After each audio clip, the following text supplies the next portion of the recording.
Hey everybody, Uncle Jim here, coming straight from the Book Nook, and I have got a new book for you. It's called The Atrocious Fairy Tale, and it's by Daniel Errico. Here we go.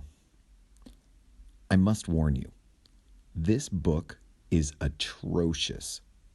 The cover has mud all over it, and one of the pages has sprung a leak. Even some of the order are in the wrong words.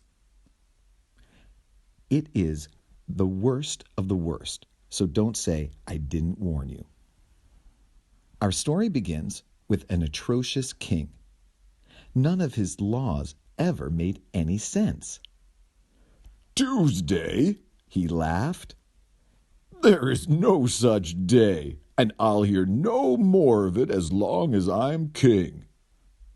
From that day on in the kingdom, Monday was followed by Second Monday, or First Wednesday. His daughter was an atrocious princess. She was not fancy and polite like most princesses, despite the princess lessons she took every day. She never brushed her hair. She smelled of month-old bananas. And she was very devious. She even set traps throughout this story. One day, the princess went missing. In her place, there was a note that read, "I've taken the princess. You me catch never will." After reading the note twice to understand it, the king commanded the greatest hero in the land to find his daughter. The greatest hero in the land happened to be an atrocious hero. He was often too frightened to leave his home, and he was also scared by butterflies. However, he had once defeated 2 caterpillars and a moth in a single battle, and this made him the greatest of all the heroes in the land. The hero rode to the castle of the meanest villain in the kingdom, but the villain, too, was atrocious. He brought flowers to old ladies whenever he could, and out of the kindness of his heart, he once built a house for someone who needed it. The hero stormed the gate and charged into the dungeon of the villain's castle. "Surrender the princess!" he yelled while shaking his armor. "I don't have a princess," said the villain. "I use this dungeon to bake cookies. But watch your step, because there's a leak down here." That's an example of a princess trap with words floating in the water. The hero was more confused than usual. "If you didn't take the princess, then who did?" asked the hero. "We should go ask the dragon what he thinks." Mind you, this was an atrocious dragon.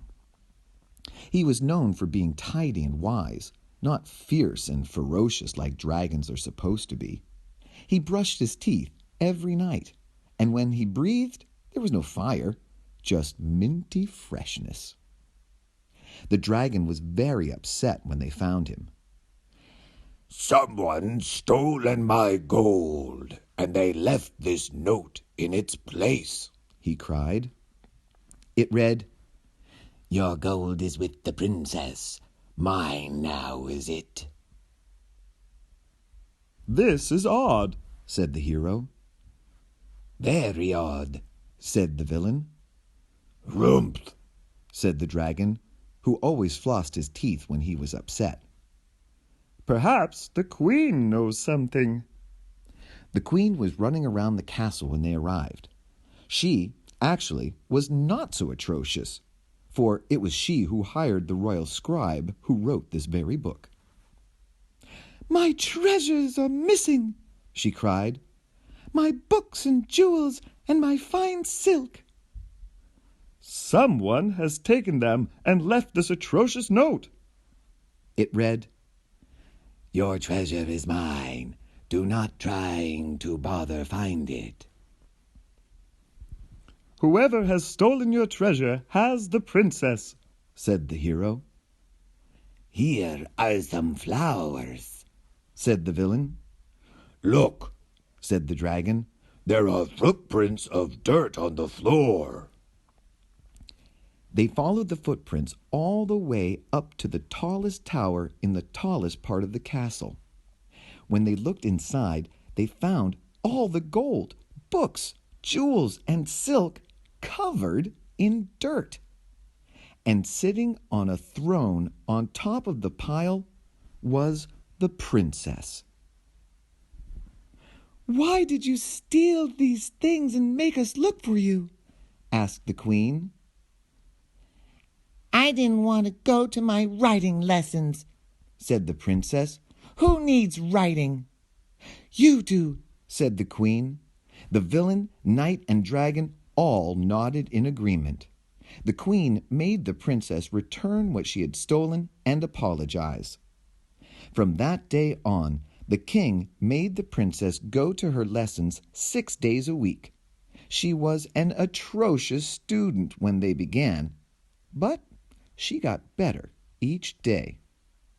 It took the dragon hours to brush all the dirt off his coins. The villain developed a taste for soggy cookies, and he baked them all the time. The hero decided it was finally time to battle a butterfly, but he lost. As for the queen, she insisted that the entire atrocious tale be written inside one of her muddy books. I warned you, this book was atrocious, and now it's over. Perhaps one day you could write a better one. Well, that's it, guys and gals and everybody in between. That was the book, The Atrocious Fairy Tale by Daniel Errico. This is Uncle Jim from the Book Nook saying, see you next time.